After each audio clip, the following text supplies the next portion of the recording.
बादलों के बीचों बीच एक परीलोक था। वहाँ कई परियां एक साथ रहती थी। सभी परियां बहुत ही खूबसूरत थी। उनमें से एक परी थी जिसका नाम करिश्मा था। करिश्मा बाकी परियों से थोड़ी अलग थी। वो खूबसूरत तो थी ही, पर उसकी आंखें दूसरी परियों से बिल्कुल अलग और सुंदर थी। उसकी आंखें बड़ी बड़ी और बिल्ली की तरह भूरी थी। अपनी इसी बात पर करिश्मा को काफी घमंड था। आए दिन करिश्मा परिलोक में किसी न किसी से झगड़ ही लेती थी। उसकी इस हरकत से परियों की रानी उससे मिलने आई। रानी ने उसे सबसे अकड़कर बात करने से मना किया, जिस पर करिश्मा ने कहा, वो लोग मेरी खूबसूरती से जलते हैं, इसलिए आपके पास मेरी शिकायत करने आ जाते हैं। उन्हें ये बात बिल्कुल भी हजम नहीं हो रही कि मैं उन सबसे से इतनी खूबसूरत कैसे हो सकती हूँ। रानी ने करिश्मा को अपनी अकड़ को ठीक करने के लिए समझाया और उसे बात समझाकर वहां से चली गई, लेकिन करिश्मा पर रानी की बात का बिल्कुल भी असर नहीं हुआ और वो अपने काम में लग गई। कुछ दिनों बाद रानी का जन्मदिन आया। पूरा परिलोक दुल्हन की तरह सजा दिया गया। सारे ऋषि मुनियों और देवताओं को रानी के जन्मदिन समारोह पर आमंत्रित कर दिया गया। सभी ऋषि मुनि भोजन ग्रहण करने के लिए बैठ गए। भोजन करते करते एक ऋषि को प्यास लगी और उन्होंने करिश्मा की तरफ इशारा किया और पानी लाने का आग्रह किया। ऋषि की बात सुनकर करिश्मा को बहुत ही गुस्सा आया और उसने सबके सामने चिल्लाकर ऋषि को कहा कि क्या मैं तुम नौकरानी दिखती हूँ। करिश्मा की बात सुन ऋषि इसे अपना अपमान समझ बैठे और भोजन पर बैठे सभी ऋषियों को उठने का इशारा किया और बोले, कन्या, तुमने हम सब ऋषियों का अपमान किया है। तुम्हें अपनी सुंदरता पर बड़ा घमंड है ना? जा, मैं तुझे श्राप देता हूँ कि जितनी सुंदर तू अभी है उससे दोगुनी बदसूरत होकर एक चुड़ैल में बदल जाए। ऋषि के श्राप देते ही करिश्मा एक बड़ी ही डरावनी चुड़ैल में तब्दील हो गई, जिसे देख आसपास के लोग घबरा गए। करिश्मा की ऐसी हालत देख रानी ने ऋषि को श्राप वापस लेने का आग्रह किया। ऋषि ने रानी की एक भी बात नहीं मानी और वो बाकी ऋषियों के साथ वहां से चले गए।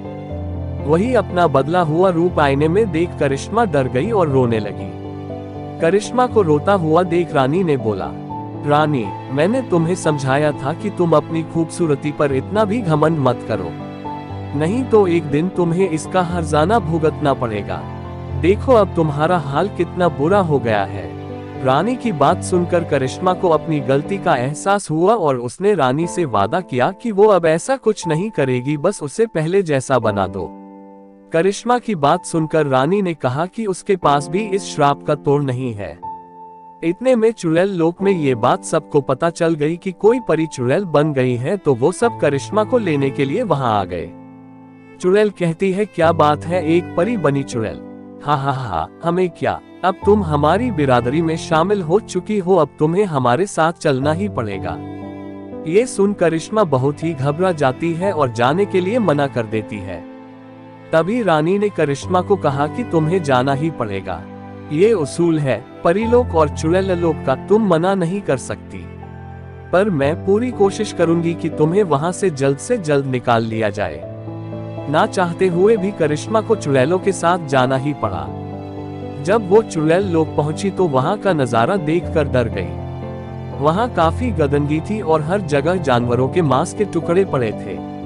ये देख वो रोने लगती है, जिस पर चुड़ैल उसे चुप रहने के लिए बोलती है और ये भी कहा कि अब वो कभी भी परीलोक नहीं पहुंच पाएगी। ये सुन करिश्मा डर गई और पूरी रात बस रोती ही रही।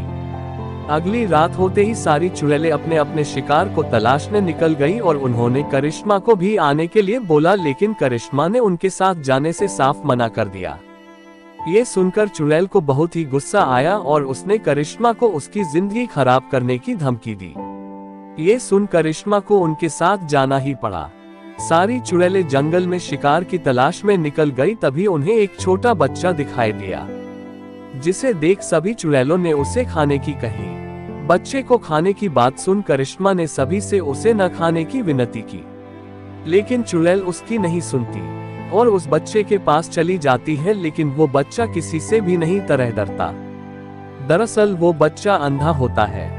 ये जानने के बाद करिश्मा को उस पर बहुत ही तरस आता है, जिसके बाद वो सभी चुड़ैलों को बोलती है, आप किसी और को पकड़ लो, लेकिन इस अंधे बच्चे को छोड़ दो।